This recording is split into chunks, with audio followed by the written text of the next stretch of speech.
Hello, everybody. So, first of all, happy Thanksgiving to my American viewers and happy Thanksgiving to everybody, even outside of the US. I know it's a celebration that many countries actually have adopted in Europe. I have some French friends texting me that they bought a frozen Thanksgiving meal and that they're celebrating it. So anything to sell outside of the US. Anyways, today it's about free stocks I'm thankful for and the next big thing. And so we're going to get started and talk about stocks, maybe a longer video today. So the free stocks I'm thankful for this year, and not just this year. I could have used the same stocks in 2023 and told you I was thankful for them in 2023 too. There were Microstrategy, Tesla, and HIMS. Microstrategy, Tesla, and HIMS. And Microstrategy, of course, is a special stock because it's thankful for MSTR, but also thankful for Bitcoin because it's a Bitcoin proxy. It's a Bitcoin derivative, right? Microstrategy is a Bitcoin derivative.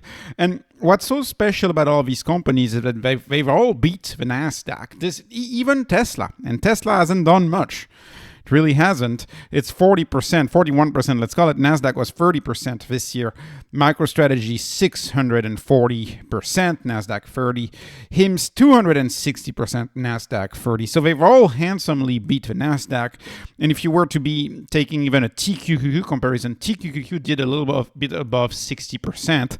So you beat the TQQQ, the triple leveraged QQQ, you would beat it for MSTR. And for HIMS, you would not beat it for Tesla, but I believe Tesla right now is quite the undervalued stock in my view. So I'll get to talk about these three stocks today, and then I'll talk about the next big thing, which in my view is genomics stock. So we'll talk about that. Let's go. So let the entertainment begin. Again, this is obviously entertainment, just entertainment, not financial advice. So let's talk about MicroStrategy. MicroStrategy, it bounced back yesterday, so that was good. MicroStrategy is financial engineering at its finest, in my view. It's not a bubble. You would believe MicroStrategy is a bubble if you believe Bitcoin is a bubble. That's the only reason why someone would say MicroStrategy is a bubble. That's because they believe Bitcoin is a bubble. Because even if Bitcoin were to drop 90%, MicroStrategy would not be in trouble if they were to hold the Bitcoin for 4 years and it were to go back up. The only situation where MicroStrategy can be in trouble is if Bitcoin, say, drops to $5,000 and it stays there past 2029, 2030. That's when the debt does not convert to MSTR shares, but the debt needs to be repaid and they may have problem getting financing in that question. So it's a binary play on the downside. On the downside, the risk is very binary. If a company could disappear, and that's if Bitcoin disappears and MicroStrategy disappears. But whoever buys MicroStrategy stock and MicroStrategy bonds by nature is a believer in Bitcoin. If you're a believer in Bitcoin, it's very tough to imagine a world where Bitcoin goes back to $5,000 if you're a believer of that. I describe MicroStrategy as a black hole. It's a black hole that hides Bitcoin underneath it. You have MicroStrategy, whenever capital flows to MicroStrategy turns it straight into Bitcoin. And so you have the money supply, right? Beat the denominator. The name of this channel is all about beating the money supply growth. Money supply, I estimate, is growing at 15% a year. That money supply sticks to goods and services, sure, but it also sticks to assets, especially to assets. And the asset sticks to our equities and bonds. We are two of the top three big assets that money sticks to. It's equities and bonds. And those equities and bonds, the equities can stick to MicroStrategy via the issuance of common stock by MicroStrategy's ATM. And so when MSTR issues common stock, the common stock that's issued gets right away turned into Bitcoin. And then, of course, the money supply sticks to bonds, and bonds can stick to MicroStrategy via the convertible bonds that are issued by MicroStrategy. And once those convertible bonds are purchased, what does MicroStrategy do? It turns around and turns it right into Bitcoin. So it's a one-way wall. It's a black hole where traditional fiat, traditional money gets transferred to equities and bonds, which then get transferred to MicroStrategy, which then transferred it into Bitcoin. So that's why I call it financial engineering at its finest. I believe what they're doing will be probably adopted by a lot of companies in the future. That's the Bitcoin treasury strategy. One way to think of MicroStrategy as a black hole right now, of course, is, like I said, issuing the common stock. So whenever the stock trades at a premium to BTC, and let's say it's a very high premium, then MicroStrategy has an incentive to issue shares and turn it right into Bitcoin. And so to give you a concrete example, if you buy MicroStrategy at 1.5 times net asset value, price of the stock is 1.5 times the amount of Bitcoin per share. And let's say, I don't know, let's say it's January 2025. A lot of people are saying there's going to be a short squeeze because a lot of people are going to call their shares. Let's say MicroStrategy as a NAV moves up to like a 6x. Well, in that case, MicroStrategy would dilute at a 6x and buy Bitcoin. And if you bought at a much lower NAV, if you bought at a much lower volatility premium, if you will, then for you it is accretive because you bought the stock at 1.5 NAV and you see MicroStrategy diluting a whole bunch but at 6 times NAV. And so in that case, the dilution would be accretive. That's why I believe, a lot of people believe, that actually common stock issuance, ATM issuance, this is something that we're going to see MicroStrategy do more at the later stage of the squeeze, if there is a squeeze, or the later stages of market demand for the stock. When the stock gets overheated, MicroStrategy goes back to earth via the issuance of at the market common shares. It flies back to earth via that premium. And so the shorts will buy MicroStrategy stock at an extreme premium from the ATM too, because they need to cover their shorts. And so that's what's accretive dilution. That's one way to do it. This has been a way less implemented than the other way. The other way is convertible bonds. Convertible bonds is really the innovative part of Michael Saylor's strategy here. So what's the idea is you borrow at 5%, at 0% for 5 years, borrow at 0% for 5 years, or 0.5%, 0.6%, but near 0%, and you pay off that debt later. So in the case of the latest bond, that's 5 years later, in 2029, you pay off that debt via dilution with a premium. So for example, the last, and I'm just using these numbers as an example, they actually borrowed more than $3 billion, but let's assume they issue a convert, $1 billion. They borrow $1 billion at 0%. Then they turn it right into Bitcoin. They buy Bitcoin right away. And how do they repay that $1 billion that they borrowed? They repay it, say, in 2029, when the debt, the bond, turns into stock. And it turns into stock, say, 5 years later at a 60% premium over today's stock price. And so the 1 billion, they earn a 60% premium, so 1.6 billion, 600 million is what they earn over a 5-year period.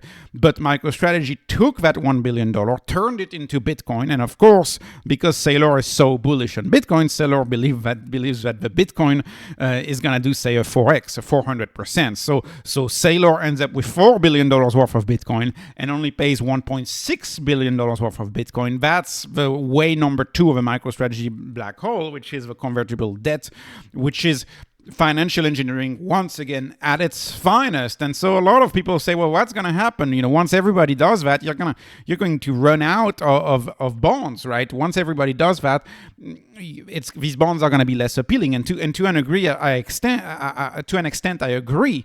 But by the time this strategy doesn't work anymore, MicroStrategy may likely be a $1 trillion company by the time this doesn't work anymore. And so let's assume beyond 2030, this strategy of the black hole doesn't work anymore.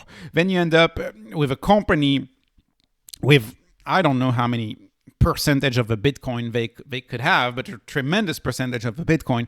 And the question is, what do they do with that new Bitcoin once all of the debt converted and once you can't issue any more convertible debt? Well, or at least not as accretively as you do today. What will they do? So let's say they own, 5% of all of the Bitcoin that is out there in a few years. What do they do with 5% of all of that Bitcoin, right? What do you do with more than 1 million Bitcoin, which I think is the goal MicroStrategy is trying to achieve? Well, you can earn a yield on that Bitcoin, and that's an idea, of course, that is highly frowned upon in the circles of Bitcoin maximalists. This is why maximalists have never gotten behind MicroStrategy.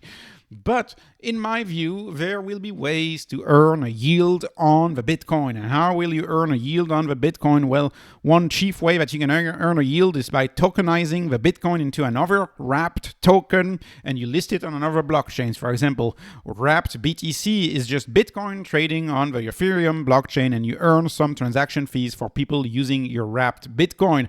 Another way is to lend Bitcoin to entrepreneurs at extremely high interest rates, what I call medieval high interest rate, medieval style, 50%. Why would you want 50% interest rate to lend actual Bitcoin? Because not your keys, not your crypto, you're taking a huge risk. You gotta be compensated for that risk. I could also see a future where Bitcoin is lent to too big to fail banks or to states. It's equivalent, right? And you would rent it at a lower rate to a state or to a too big to fail bank because the state is backing those banks. I could see a point where Bitcoin can be used as a collateral to mint stable coin, and then you earn transaction fees on the stable coins that you minted.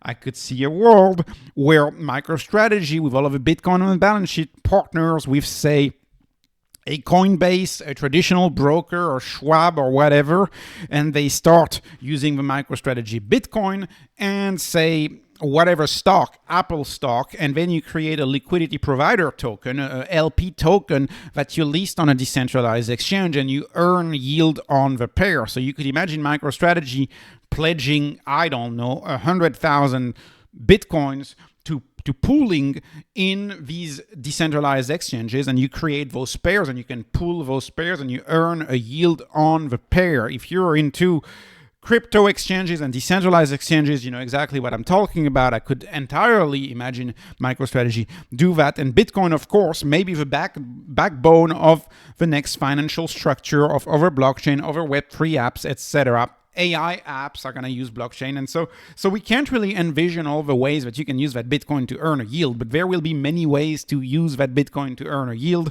And that's what I foresee beyond 2030. We are not at that stage just yet. But for me, MicroStrategy is a long-term hold. It's a Bitcoin bank. They will be able to earn a major yield on that Bitcoin.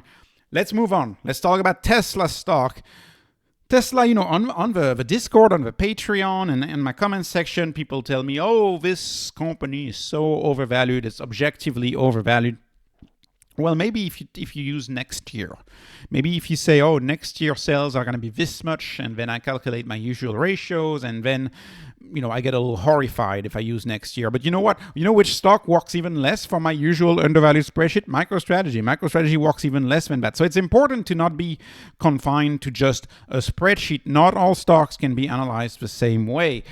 Tesla stock is a long duration asset. Just like MicroStrategy, you start to see the value of the stock when you start looking 10 years, 15 years into the future.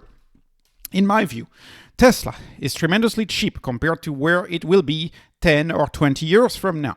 And sometimes very simple back of a napkin math can help you see it. So let's assume, I think historically we've had 2 billion cars for the longest time, but I'm going to assume it's 1.8 billion. I'm going to assume it's 10% lower. So let's assume we have 1.8 billion cars that need to be replaced over the next 20 years. And let's assume 25% of those cars are going to be Tesla. Now, keep in mind, the market share of Tesla in the United States is above 60%, right? But let's assume all of these cars are going electric, and let's assume the competition is coming, which is a big assumption, but let's assume that. And so let's assume we see a world where it's 25%, one car out of 4 sold is a Tesla. By the way, I took that number from iPhone. The iPhone dominance is roughly that, right? iPhone is roughly 1 out of 4, 1 out of 5, depending on how you look. Tesla, a car, it's a phone with wheels. It's a consumer electronics item. In my view, it makes sense to take a terminal market share similar to that of iPhone. So let's assume the Tesla dominance in the electric vehicle market will be similar to the iPhone dominance in the smartphone market. In that case, I take 25% of 1.8 billion. That's 450 million cars that are left to be sold over the next 20 years. 450 million. So that's why you understand why some of the predictions that Elon gave us about 2 years ago of 20 million a year, eventually these predictions make sense when you put them into the context that there's 450 million cars potentially for Tesla to make and replace. That alone tells me that market share is that market price is too low. $1 trillion, roughly, give or take, valuation for Tesla is too low compared to the size of the opportunity in front of it. Because if Apple is a $3 trillion company selling a $1,000 consumer electronic, what should Tesla trade at, knowing that it sells a $40,000 or $50,000 consumer electronic? Probably higher. I think a lot of Tesla's misunderstanding has a lot to do with analog thinking or 20th century thinking, or an inability to think for oneself, and an inability to think about exponentiality, and an inability to think outside of the box or outside of the norm. So let me tell you some common criticism, and we're going to go through them. Criticizing the battery, that's a common criticism. Oh, batteries burn. They burn for a long while. Well, people who say that often forget that gas explodes. Forgot about those 80s movies with cars exploding. You know, you shoot a bullet into the tank of a car, the car will create a very huge explosion. Gas explodes. It's more dangerous, in my view, than batteries. Batteries, it's true, in some instances, in some cases, they can burn, and they can burn for a while, but an explosion is more dangerous than a burn. That's point number one. Point number two, criticizing the batteries, for charging this time. They criticize the charging. You could, it takes forever to charge, but you criticize that, forgetting that 95% of drivers are just within the town. And they drive over town and they park it at home. They park the car at home, they go to bed, they plug in the car before they go to bed. Before they get that Gen Z and millennials, they have never known a world. Well, they have, but for the sake of argument, they've essentially forgotten about a world without daily charging. You charge your phone daily, you charge your watch daily, and you charge your car daily. And people criticizing the charging, they forget about exponential thinking, which is the megawatt chargers are coming. Tesla released a 1.25 megawatt charger recently. They're going to be rolled out. If you have a cable that can charge a battery at 1 megawatt of power, a cooled cable, a heavy cooled cable, how long does it take you to charge a car? Is it a minute? Roughly, right? Maybe less than a minute. It takes 4 to 5 minutes to fuel a tank of gas.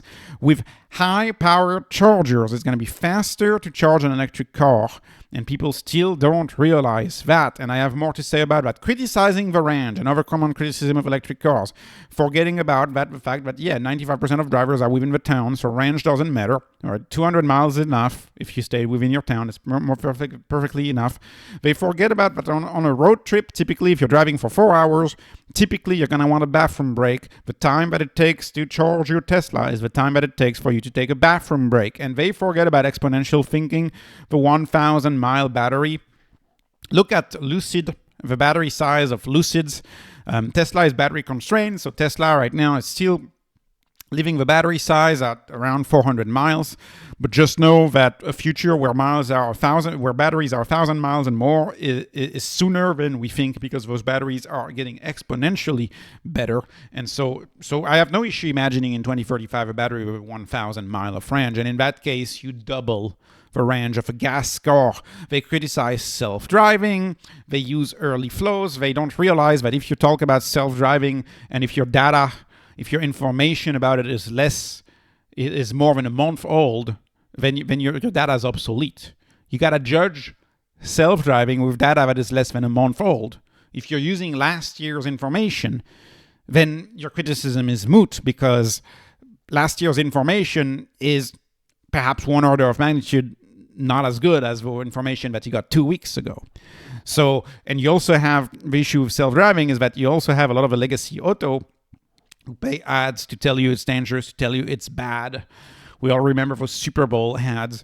This is very similar to Edison going around the country with the electric chair and showing you that alternating current, AC current, Tesla's current is dangerous, and you should not put Tesla into your home because look, the electric chair, right? So it's all a tool, and in the early days you're always gonna have these early criticism, but at the end of the day, I think what's more important when someone analyzes self-driving is to look at the trajectory, look at the progress, and not look at the current state or your perception of the current state, but look at the progress. And the progress is going one way and one way alone, better. It's going up. Okay, not moving beyond first order thinking is another problem with Tesla. People have a hard time imagining things like a national battery, for example. You are putting $40,000 in a Tesla. Yeah, that's a car. That's great, but it's not just a car. It's also a battery for your house. It can also power your house for 7 days with dual bidirectional charging. You can save power. If you have 2 cars at home, it makes a future of envisioning cutting ties with the grid much easier, because all of a sudden you have 2 weeks worth of energy saved into your cars and you can live off grid much more easily. So there's a dual use case for batteries that people are not realizing. You're ignoring data collection for FSD, right? Every single Tesla on the road makes FSD better because edge cases make it to Tesla and teach the AI more. You're ignoring the disruption of things like airports. If you have unsupervised FSD, what's going to happen to the 1-hour flight? Is the 1-hour flight still going to be a thing if you can spend the night in your car? Or you can even spend the day in your car and play video games, or watch a movie or Netflix or whatever, or listen to podcasts, listen to Beat the Denominator, listen to my channel. Anyways, I'm joking. What's going to happen to flying? What's going to happen to the cash cows of flying, which are the short flights? The short flights are the cash cow of flying. So you're going to have an enormous disruption, in my view, of flights and airport. You're going to have a disruption of parking lots. What's going to happen to parking lots if the car can just drive itself back home on its own? You're going to have more disruption of, taxis are long dead, but you're going to have a disruption of Uber with the cybercab. That's a big side of the story of Tesla. And of course, people are quick to say, oh, it's never coming, it's never coming, it's never coming. At the end of the day, I remember 10 years ago, I never saw a Tesla on the road. Now I live in my little Texas neighborhood. I see Teslas everywhere, all over the place. It's everywhere. The Cybertruck, it's reached a point where I don't spend a day without seeing a Cybertruck on the road. In my oil boomtown Texas city where truck is king, I see Cybertruck about once a day. So anyways, and you're ignoring the other side of the business, and so many other sides of business are getting mocked, getting ignored. Battery storage for the longest time was the one. Now it's the stage of Optimus to be mocked. Semi is still mocked. Oh, you still have people saying, oh, it will never ever catch on. I remember Bill Gates was one of the people saying that. Dojo is still being mocked. This company is getting into AI. Right, yesterday, Musk, for one of his other ventures, said he was going to do an AI game studio. AI is real. This company is a winner of AI, but people are entirely dismissing it and ignoring it. And it's almost become trendy to do that today. It's almost become trendy. The truth is, Tesla probably deserves dozens of YouTube channels to try to explain Tesla. These complex theses, they deserve a lot of analysis. And you've seen with MicroStrategy, there's entire channels today that are growing entirely dedicated to MicroStrategy. You have channels entirely dedicated to Tesla stock, and that's how you see the thesis unfold and how big that thesis can actually be. Let's move on to a third stock. I don't know. I think there's a channel called Him's House or something that's like fully dedicated to Hims. Hims is still a story that is highly misunderstood. We'll see in 5 years, right? Maybe in 5 years, Hims will be seen as the disruptor that I think it is, and will deserve its own channels, its own analysis. Hims is a stock, again, in my view, for the 21st century thinker. I know I sound like a broken record on Hims, but please let me indulge once more in a few of the points. Do we need 45,000 pharmacies in the era of automated warehouses and free 2-day shipping? No. Do we need customized treatments? Yes, we do. Some drugs is 500 milligrams or 1 gram. Well, what if you need 678 milligrams? Well, you're out of luck. You're not going to get it. So we need customized treatments, in my view. Hims is 100% moving into customized treatment. One-to-one marketing, the end of segmentation. You don't segment people based on gender, on age group, on say average BMI range, and then you create a taxonomy with buckets, and you create 20 buckets of people, and you say, oh, these people are roughly the same. That's how it used to be done in the past. Now you do one-to-one. One person, one customized treatment, and it is the machine who handles the compounding, the mixing of the drug exactly tailored to that one person. Moving on, do we need insurance? For the big stuff, sure. For the big stuff, I don't want to dismiss insurance. But for the small stuff, it's worth noting that a lot of what HIMSS covered is not included in insurance. ED, air loss, of course, but you saw the RFK comments about weight loss and about GLP-1s and about how they should never be covered by Medicare. There's no way, because it would cost $3 trillion. Anything that is a widespread issue or too common of an issue is not typically covered by insurance because it would cost too much. And so if you're starting from the ground up an healthcare company, it makes a lot of sense for HIMSS to not accept insurance because it is not going to get enough money through insurance. And what you get is a bunch of administrative red tape. What you get is repayments, 6 weeks, 8 weeks later. What you get is unclear pricing, unclear customer proposition. If you just entirely get rid of insurance and entirely get rid of this system of reimbursement and get people used to paying on their own for the minor things, that's how you get to cheap, inexpensive, widespread healthcare. And it is working for HIMSS because they have more than 2 million people getting treated for some of the minor stuff that you could have through your health with HIMSS. They get treated with HIMSS for the minor stuff. Do we need insurance? No. Do we need customized treatments? Yes. Do we need 45,000 pharmacies? No. Imagine cost cutting. Why do you cut costs with customized treatments? Because you don't have to try drug 1, drug 2, drug 3, drug 4 until you find out that it's actually drug 5 that you need. Because the AI, the recommender system, helps you find the right treatment. Insurance, you cut another middleman. Middleman cut. Do we want to cut another middleman? Well, maybe, right? Let's talk about the medical office buildings. Do we need face-to-face doctors? Yes, we do. For the big stuff, right? It's important. You need to get an X-ray. Sometimes you need to do a face. If you have a big problem, the emergency room is important. But how about for the small stuff? For the bread and butter? Do you need that? And the answer to that is no. For the bread and butter, you don't. For the small stuff, you don't. An Uber-like platform with doctors on one hand and patients on the other hand will do. And that's what HIMSS has. And HIMSS is not the only one doing that, by the way. There's LifeMD too. And there's other private companies that do that. And Amazon tried to launch its own thing. And I think there's room for multiple players, just like there's room in a city for multiple medical office buildings. But we're going to move from a world where you have thousands of doctors' offices to maybe 10 big companies with Uber-like platform for doctors. And again, what do you do when you do that? You cut the costs. You entirely cut the costs. And lastly, do we need a feel-good brand? In the era of Amazon, in the era of customer centricity, in the era where the customer wants to be satisfied, wants to feel good, wants to know what they're paying upfront, do we need a feel-good brand? And I would argue, yes, in today's era, we do, which is one thing that I think HIMSS is one of the only one to do and to create, is to create that brand that makes the customer feel good. And this is the classic example that we'll show. Imagine you're a customer for ED. What do you want? Do you want this? Looks trendy, looks Instagram friendly, looks tasty even, winter green. I have no idea what would taste like, but it's a mint. It's like a TikTok. It doesn't look stigmatizing whatsoever. How about that? PDE5 inhibitor. Would you feel like you're ill? Would you feel like you're not feeling well if you were to get that? It's all a perception. It's the same product, but how do you package it? One of them makes the customer feel good.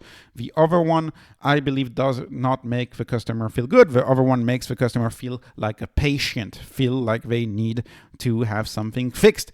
Same product, different way of treating the customer. One of them treats the customer right. The other one treats the customer this way, not because of, evil or anything like that, but just because the way it's always been done. And it's never been questioned.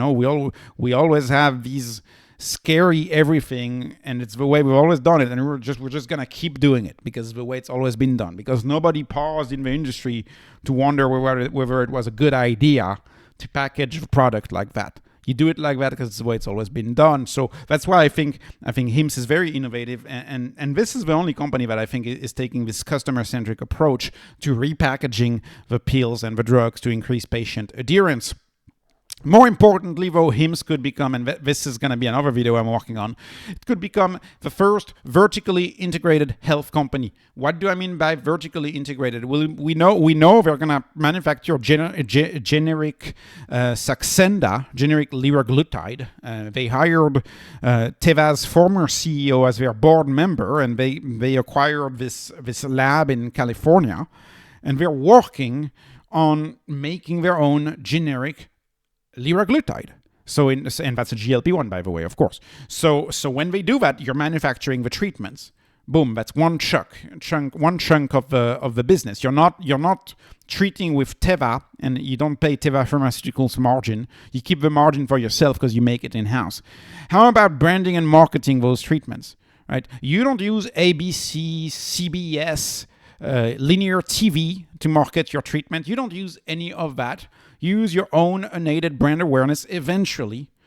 Still today, you use it a little bit to build the brand, but once a brand is built, you have cross-selling. You have more and more unaided brand awareness. Unaided brand awareness, something like name a telehealth company. Just a random one. And if they tell you HIMSS, HIMSS wins. And if they tell you LifeMD, LifeMD wins. And if they tell you Teladoc, Teladoc wins. But when you ask that question, who do you think comes up? HIMSS comes up the most often. Okay, no financial advice, of course. Providing the doctor visits and prescriptions, so they do that. So you don't have a separate medical office building and a medical real estate company. You know, there's medical REITs. There's medical office building REITs. So you don't have a separate local health system, a separate local health real estate system, a separate doctor family office that wants to earn their own profit. All of these are intermediaries who earn something. You don't have any of that because it's one company, HIMSS. So one middleman cut out, another middleman cut out, another middleman cut out. How about delivering the treatments? You're not dealing with a pharmacy. You're sending it by mail yourself. One middle person cut out. How about providing the follow-up? A last one cut out. So this is a vertically integrated firm. It consolidates the profits of, let's call it a dozen independent companies all fighting for themselves, trying to earn a profit. With HIMSS, you create a vertically integrated firm where you have a lower profit center than if each individually had their own profit center. So it's a lower profit center, but it's a bigger profit center for HIMSS. And who ends up winning at the end of the day? Well, it's the customer who ends up winning the most, because the customer doesn't have to pay for the margins and for the dreams of a dozen companies. The customer only has to pay for the margins and for the dream of one single company, one single entity. This is the thesis of 0 to 1. What's the most efficient way to provide a good or a service, right? 0 to 1 argues it's the monopoly. They argue it's the monopoly who's the most efficient way to provide that good and service, because you're not tripling your resources. If you have 12 companies in the value chain, you have 12 marketing departments, 12 sales teams, 12 warehouses, 12 assistants, 12 CEOs with dreams, 12 boards, 12 times the SBC, stock-based comp. 12 times the engineers. You don't have any of that when you have a single company. That's why monopolies are oftentimes very good at providing products for very cheap. With the intermediaries eliminated, it means you can charge less. And if you can charge less, and if you can get it so cheap that you're cheaper than the copay, you eliminate the need for insurance. And what's next for HIMSS? Well, not only the vertical integration of a company I see the writing on the wall on this one. Another thing I see is AI. AI is coming for HIMSS. AI used to create their own AI treatments in the early days, and the customized generics might play a major role in using AI to actually designing the right compounding for the drug. And eventually AI doctors, and I know regulation is the main barrier, and I don't know if 2025 is the year. That's probably not going to be the year, but 2035 would that be the year? There's going to be a point where we're going to have AI doctors, simply because there's a shortage. To be honest, it's nothing against the doctors. It's just there's just such a shortage. I mean, it takes 12 years to train a doctor. This was too much of a shortage. Like, it makes so much sense. So the regulation is going to change at some point. And the app already provides direct access to 2 million customers. So again, it's just an update. It's a software update. You do a software update, and all of a sudden you have your AI doctors in there and your AI specialist just by having a software update. Just like we can do a software update and they have a nutritionist. Just like we do a software update and they can have a gym trainer. Just with a software update, you can become a holistic, vertically integrated health app with just about everything in there. And so I find that fascinating, and I think the opportunity for HIMSS is tremendous, nothing short of tremendous. Also, if there's going to be big changes in healthcare, sorry, this is a little off topic, but if there's going to be big changes in healthcare, it's an IT healthcare question. Who's going to change healthcare IT? Well, you may have heard, say, in banking and in a lot of old industries, you have SAP, right? SAP is this time-honored, bloated software that always takes 5 times too many clicks and 5 times too many workflows to get something easy done. Nothing about, again, SAP, but probably a provider of, carpal tunnel syndrome around the world for the past 30 years. Well, frankly, when I look at the main app in healthcare, which is Epic, I get that SAP feel. Because it's operated by so many hospitals, medical office buildings, insurance companies. The software, this is a big question about software. Are these old legacy healthcare softwares, are they going to be replaced by leaner, meaner companies? Are they going to be replaced by that? And I believe so. Eventually, And so the question is, is a company like SAP, for example, being replaced by, well, on the one hand, you have Oracle and Salesforce, but on the other hand, you could argue you have a Palantir.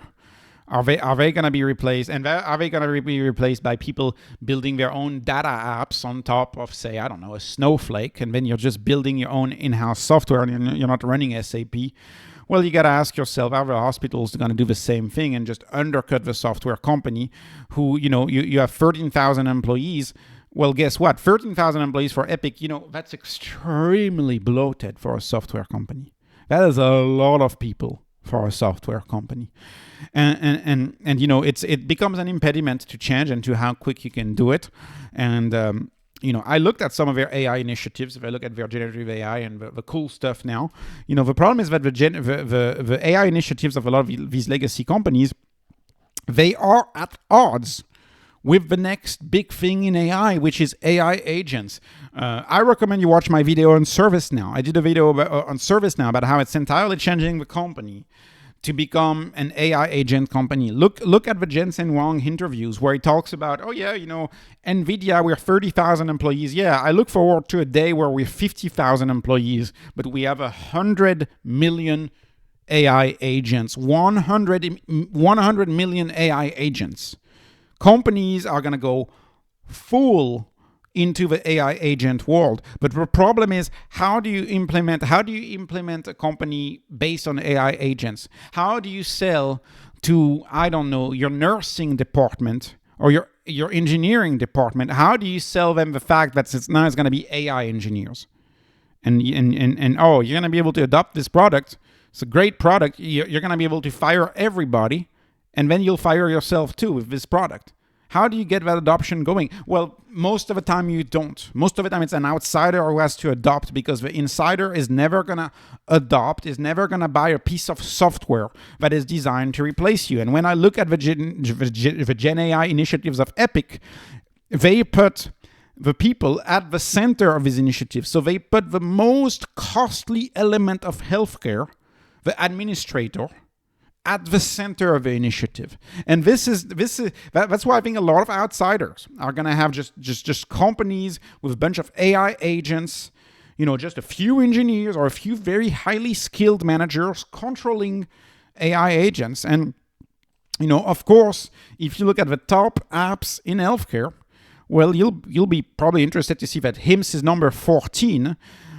But when I look at all of these apps, I only see 2 apps, frankly, in there that were adopted 3 of them, I guess, that were adopted freely by the patient, but with GoodRx, this pregnancy app, and this HIMSS app. You know, all of the other ones, why do you adopt my chart, you think? My chart is Epic's app. Why do you adopt it? Because the hospital where you're getting treated is telling you to adopt it, right? Why do you adopt a United Healthcare app? Because that's your insurance, right? My Quest, that's because you got a lab done, so you gotta buy the app. Most of these apps, you're told by the legacy player to install the app. You want to install the apps because the legacy player tells you to. An app like IMSS, you install it because you want to. Right? Even Teladoc. You install Teladoc probably because a legacy player covers Teladoc and you have to install that app. So that makes a big difference.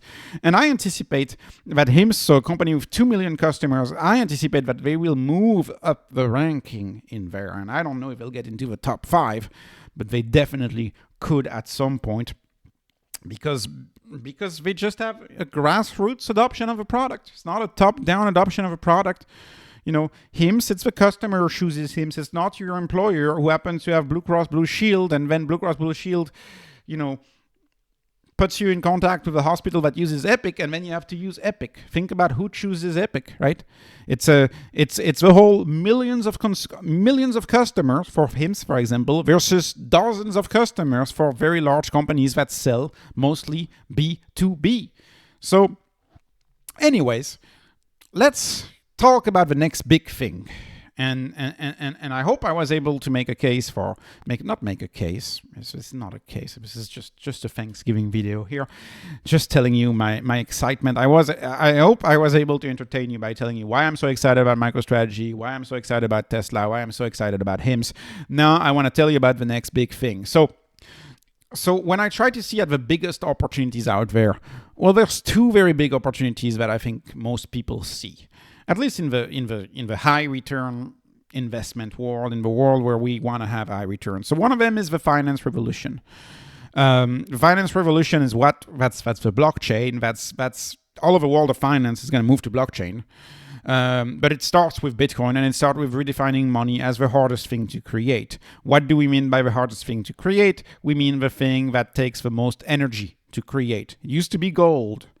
Gold used to be the hardest thing to create. It used to take the most energy to get gold out of the ground. Today, the hardest thing to create is Bitcoin because it's code, and it's code who dictates how hard it is, and you have this competition between the miners, and Bitcoin becomes the hardest thing to create. So you're redefining money as something very hard to create, like it has always been, and that's how it always was with gold.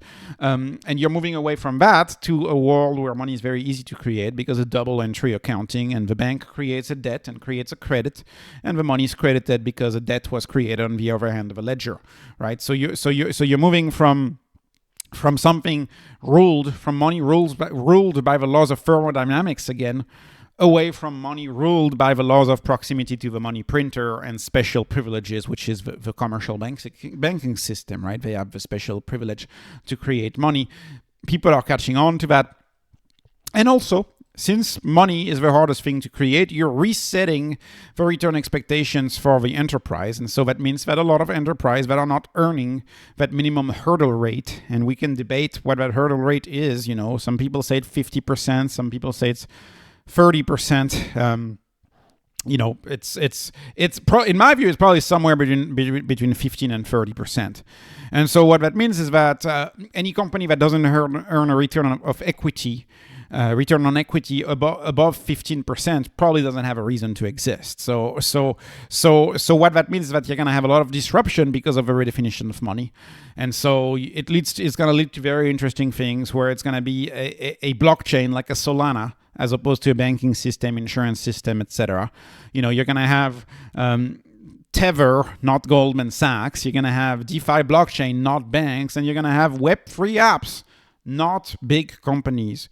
Web3 apps, right? And Web3 apps, of course, they're run by blockchain. And this is going to be more and more relevant, in my view, as the finance revolution gets more intertwined with the AI revolution. Because again, you could be a Goldman Sachs. You could have 45,000 employees, or you could be I'm simplifying things, but you could be a Tether, and you could have 10 employees, and these 10 employees could direct the organizational actions of 10,000 AI agents, and then you have one real employee who controls 10,000 AI agents, and you can layer that up. You can have AI agents who become managers, who manage other AI agents. So that's the AI revolution for you, and of course, that the redefinition of money is essential because enterprise is seen too often today as a way to save money when it should really be seen as an enterprise. Right? Enterprise is not a store of money. Enterprise is taking risk in order to create a good and service. And as a result of creating a good and service, you're going to earn a return, but that rate of return that you earn has to be higher than the rate of return simply earned by holding on to the money, right? And so essentially the dollar yields a return that is artificially low because of a commercial banking system and because of a perpetual deflation of the dollar. So AI is going to right that, it's going to change that. In my view, so we're going to have a bunch of blockchains in the future, and these blockchains are going to do a bunch of things, replacing the banks, replacing the insurance, replacing video game companies, gaming websites. You saw Polymarket, for example. That was an example of that. These blockchains are going to do a ton of stuff. And then you're also going to have an AI revolution where companies are still going to be a thing, but the companies are going to be more something like 5 engineers, 1 CEO, and 20,000 AI agents controlled by 5 engineers. Energy turns into intelligence. And at the end of the day, energy creates money. Money creates intelligence. It's a beautiful loop. And it goes back into money once you've used the intelligence. So that's the finance revolution, the AI revolution. There is one last big thing that I think we need to solve, and that is our limited biological time. I know that sounds out there, but this video is entertainment. This video is entertainment. You've heard me say, and you've probably noticed a shift in the channel. I cover more and more what used to be called the biotech space. I would call it the genomics, the proteomics space, the healthcare revolution space. You've probably noticed a shift in the channel compared to last year, for example, where I cover more and more the role of healthcare. And, one of my favorite quotes in healthcare is that of Peter Diamandis. I'm paraphrasing here, but that's roughly what he says. What 85-year-old would not spend 90% of their wealth to expand their healthy life by another 10 years?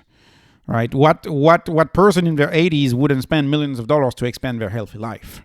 And that's Peter Diamandis. And if you take into account that time is the most valuable asset, time is more valuable than intelligence, time is more valuable than energy or money, if you want to call it money or energy, but if money becomes back energy, that's a synonym. So energy, money, and then you have AI, intelligence. So that's it. You got the rules of you got the rules of the world: time, intelligence, and energy. And so that's why we need to solve biological time. And I know that sounds out there, but not that much. You'll see why. So I think there's a huge revolution happening in expanding the healthy lifespan and tackling the diseases. And of course, HIMSS has a role to play into that. In my grand view of this, the role that HIMSS plays into that is to really free up the money, free up the cash for those big issues. We should not be spending a fortune on insurance for tiny stuff. Our health money should not be going to cheap issues. You know what I mean? Like it shouldn't be going to paying the 10th administrative assistant in the 10th office. And so you end up with a pill of Viagra costing $70, but that's not because that's the cost of Viagra, that's because there's so many intermediaries that the whole system is bloated.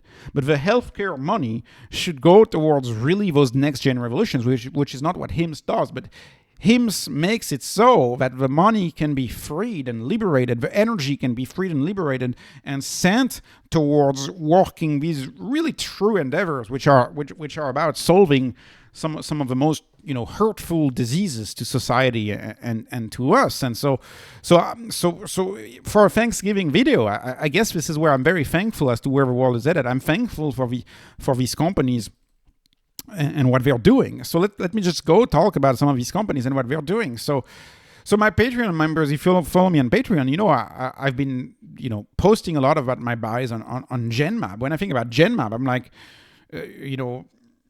I guess 50% of my daily buys are on GenMab right now. If you scroll down on the Patreon, I keep buying GenMab every day. And you also know that I don't mind sitting on a stock for years. So I don't know when the inflection is coming for these companies. I have no idea. It could be 5 years from now or not. But when I look at a company like GenMab, again, it's a company that I discovered via a Patreon, by the way, via a Discord. I'm absolutely amazed by this company. I mean, they work with antibodies, and antibodies is this Y-shaped protein, and they work with antibodies, and they can trick the body into doing things thanks to these antibodies, and it's all about tricking the cells. This is an example for some of their cancer treatments, and of course, all of these companies have huge pipelines, but it's an antibody hexamer, so multiple antibodies, and they trick the cell into committing suicide. So it will just stick to the cell and trigger apoptosis, which is cell suicide. So the antibody is just used as a treatment instruction for the cell to commit suicide. And I find, and of course it's a cancer cell, so you want it to commit suicide because you want to cure cancer. So that's one of the approach that they have, and I find that absolutely fascinating. And when I look at it, what do I see? I see a cheap company. They fit my spreadsheet really nicely. Only 3 times forward revenue, growing revenue 30% next year, gross margin 97%. Why? Because it's mostly royalties that they earn. These companies that are so early on in the value chain of healthcare, they earn royalties. The companies are commercialized by some of the bigger healthcare companies. Again, I don't even know what to say. Ethical, in my view, highly stunning company. You're doing something meaningful with this type of business, and so I don't understand why a company like GenMab is trading so low and in the dumps like that. I don't get it. Let me move on. Another company that I follow on this channel is LNTH. So LNTH, what they do really quickly, LNTH is they use radioactive isotopes to, for now, enhance cancer screening, but they're working on these cancer isotopes, these radioactive isotopes. They're working on those to actually kill cancer and moving beyond imaging, but using radioactivity to kill cancer cells. I think that's also extremely promising in that space, and that's their main drug for prostate cancer, and that's for screening. That's an imaging agent. That's a blockbuster drug, but I think they have a much higher enormous total addressable market addressing cancer via radioactivity. And a company that I just started studying. And I need to be careful and focus on the winners here, but it's a TGTX. So TGTX is the maker of this company called Briumvi, and I've never covered this company on the channel, but I've been studying it for I guess a week now, and it's been on my mind for a long time. So same thing, right? It's still an antibody. So what this antibody does, it's a monoclonal antibody. By the way, the MAB, whenever you see a drug that ends with MAB, that stands for monoclonal antibody. It's a monoclonal antibody that targets the CD20, which is a protein found on the surface of B cells, and that induces B cell depletion. And B-cell depletion therapy, of course, it's a treatment that destroys the B cells. And so it's essentially, in the case of multiple sclerosis, you have B cells that have gone haywire and that you need to destroy. And so they use this antibody to destroy those B cells. They use this antibody, and antibodies, they stick to the cells. They stick to the cells and they trigger the destruction of the cells. And the way this works is work with a sugar protein. Again, this requires a whole new knowledge, but that's the key with these opportunities, right? I mean, if you've never followed Bitcoin, you're never going to understand MicroStrategy. If you've never really dug deep into this, you're never really going to understand it. And I don't pretend to know it all, but the way I look at it and the discussions that I have, a lot of my daily hangouts are with people with the healthcare field. It's truly groundbreaking from what I see. It's truly groundbreaking. And you can see this is from their conference call. After 5 years of treatment, 92% of patients were free from disability progression, i.e. it's, of course in medicine, they're always very careful about using the term cure. But it's pretty darn close, and it's an annualized relapse rate of 0.02, which is equivalent to 1 relapse reoccurring every 50 years of treatment. So again, they're very careful in medicine to calling something a cure, but it's clearly a breakthrough in the treatment of relapsing multiple sclerosis. If you listen to the call, they said they were at about 55% market share for a drug that was not even sold 2 years ago, and so it is a blockbuster drug. And why is that a blockbuster drug? Because, you know, there's 1 million people in the USA alone that could benefit from that drug, and you're making something very, very meaningful here if you're able to provide a treatment for that type of stuff. So I find that fascinating, and of course, like GMAB, this is once again the antibody space. They finished the conference call by saying, oh yeah, we're looking at other applications, and we're looking at other neurological issues in the case of BRIUMVI and what it could work for. You know, it's pretty outstanding if you ask me. And of course, the elephant in the room that I will conclude this video on is gene therapies. Now, they've gotten the lion's share of the spotlight, but I still think, you know, antibody stocks are greatly, so immunology stocks are greatly underfollowed, and that's a big opportunity that belongs in the same bucket in my view. But more followed is, of course, CRISPR, and maybe that's because CRISPR is popular because there's movies and there's a bunch of stuff written about it, etc., etc., etc. But you know what they've done for sickle cell disease in the game of CRISPR could only be characterized as a breakthrough, and it's a $2.2 million drug. And of course, I always want to be careful in healthcare when you say it cures, but they're trying to charge for that drug where the insurance companies would have to pay every single year for like the next 20 years a payment for the drug. And as long as there's no relapsing of sickle cell, well, you're showing kind of that the drug is kind of a permanent a cure. Again, I'm not using that word, but it's pretty darn close in my view. And when you start seeing CRISPR, this stock is still being entirely ignored, despite the breakthrough of this therapy and despite their pipeline. You know, if you look at the pipeline,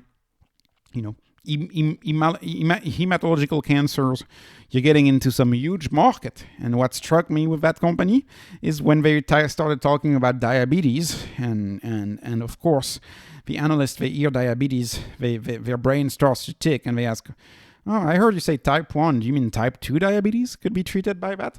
Again, that's an absolute breakthrough. But sickle cell disease is 100 people in America. If this gets expanded to certain types of cancer, you could get to millions of people in America. With MS, you're already at millions of people in America, and these companies are very, very, very early days, and so of course it's a risky space. Should I diversify against my ignorance in this space by looking at ARKG, you know, ARK Invest ETF? Should I do that? Is it the solution? That's also a question that I ask myself. Right now, my exposure in this space is through stocks like GMAB. I own GMAB, I own LNTH, and I'm likely going to start a position in TGTX going forward. But I am fascinated by this field. And you know, in healthcare, there's really two ends of the spectrum. You have HIMSS. It's the cost-cutting end of the spectrum. It's making the easy stuff, but the stuff that we know how to cure, making it easily accessible to everyone and cheap. And then you have the other end of the spectrum, which is where you get into the really amazing therapies. And I look forward to this world where we can actually solve a lot of the most pressing health issues out there, which I think is the last big, meaningful thing to solve that we haven't solved. And I'll conclude this video with, you know, again, the Peter Diamandis quote: "What 85-year-old will not spend 90% of their wealth to expand their healthy lifespan by another 10 years?" I think that's a very powerful statement here. You know, and there's many books you can read about this. But anyways, let me know what you think about the healthcare space and the healthcare revolution, and if you see this as a big opportunity, if you're playing it as well. Anyways, this was not financial advice, not investment advice, just entertainment. Hoping you were entertained. Please like, please subscribe. Thank you so much for watching, and have a wonderful, wonderful day.